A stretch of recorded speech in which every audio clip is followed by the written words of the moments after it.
Luke chapter 6, the New Life Version. On the next day of rest, Jesus was walking through the grain fields. His followers picked grain. They rubbed it in their hands and ate it. Some of the proud religious law keepers said to them, "Why are you doing what the law says should not be done on the day of rest?" Jesus answered them, "Have you not read what David did when he and his men were hungry? He went into the house of God and ate the special bread used in the religious worship. He gave some to those who were with him also.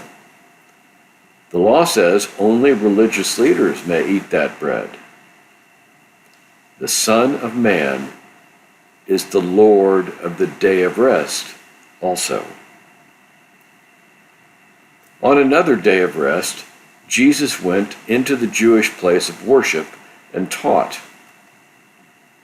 A man with a dried-up hand was there. The teachers of the law and the proud religious law keepers watched to see if he would heal on the day of rest. They wanted to have something to say against him. Jesus knew what they were thinking. He said to the man with the dried-up hand, "Stand up and come here."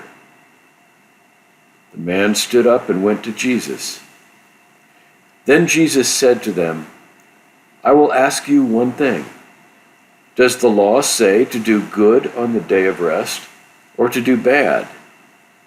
To save life, or to kill?" Jesus looked around at them and said to the man, "Put out your hand." And he put it out, and his hand was healed. It was as good as his other hand. The teachers of the law and the proud religious law keepers were filled with anger. They talked with each other about what they might do to Jesus.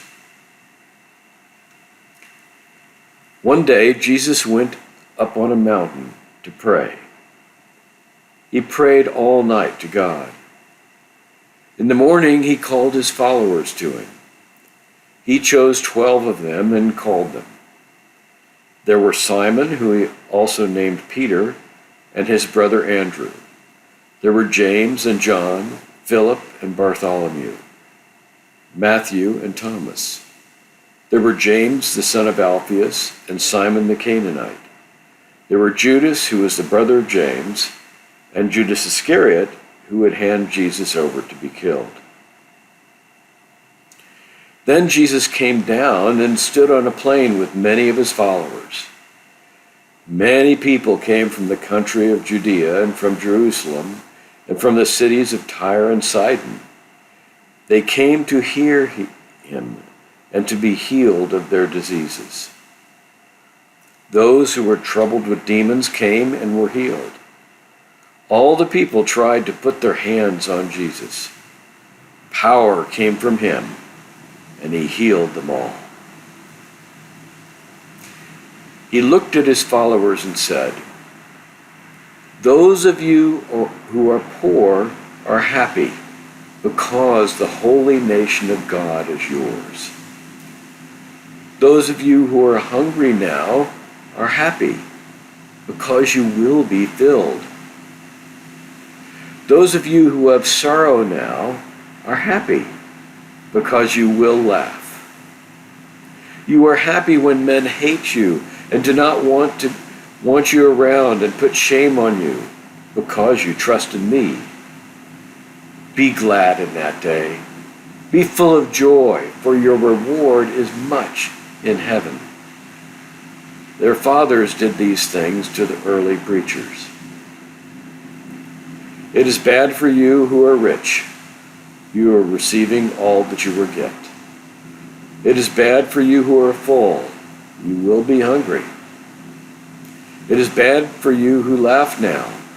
You will have sorrow and you will cry. It is bad for you when everyone speaks well of you. In the same way, their fathers spoke well of false teachers. I say to you who hear me, Love those who work against you.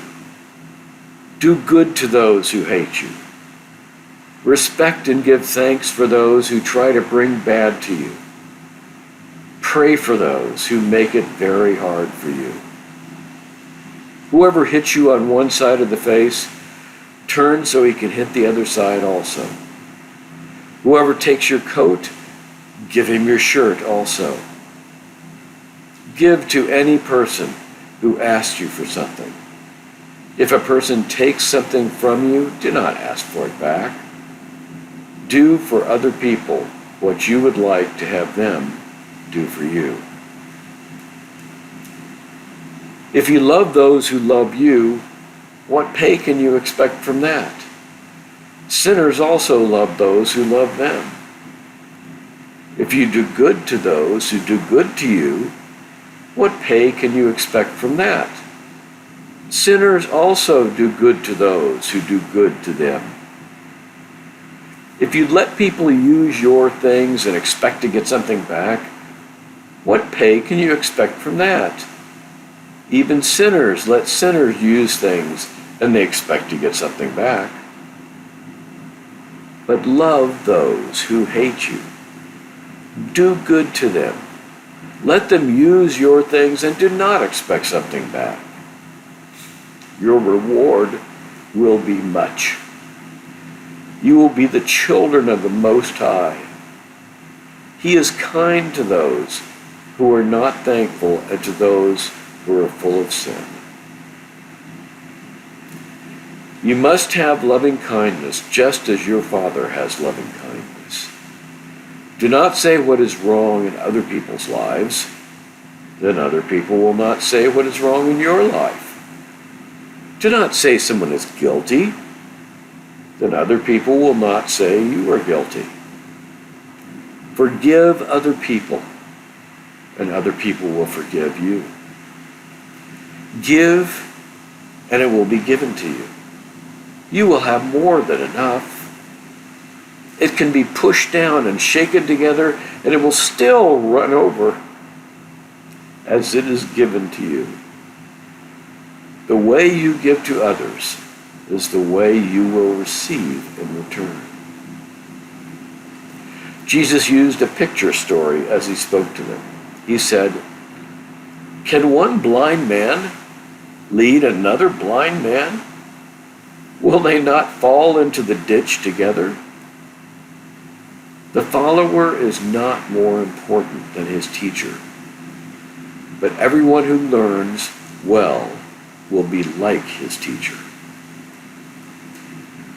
Why do you look at the small piece of wood in your brother's eye and do not see the big piece of wood in your own eye? How can you say to your brother, "Let me take that small piece of wood out of your eye," when you do not see the big piece of wood in your own eye? You pretend to be someone you are not. First, take the big piece of wood out of your own eye. Then you can see better to take the small piece of wood out of your brother's eye. A good tree cannot have bad fruit. A bad tree cannot have good fruit. For every tree is known by its own fruit. Men do not gather figs from thorns. They do not gather grapes from thistles. Good comes from a good man because of the riches he has in his heart. Sin comes from a sinful man because of the sin he has in his heart. The mouth speaks of what the heart is full of. And why do you call me Lord, Lord, but do not do what I say? Whoever comes to me and hears and does what I say, I will show you who he is like. He is like a man who built a house. He dug deep to put the building on rock. When the water came up and the river beat against the house, the building could not be shaken because it was built on a rock. But he who hears and does not do what I say is like a man who built a house on nothing but earth. The water beat against the house. At once it fell and was destroyed.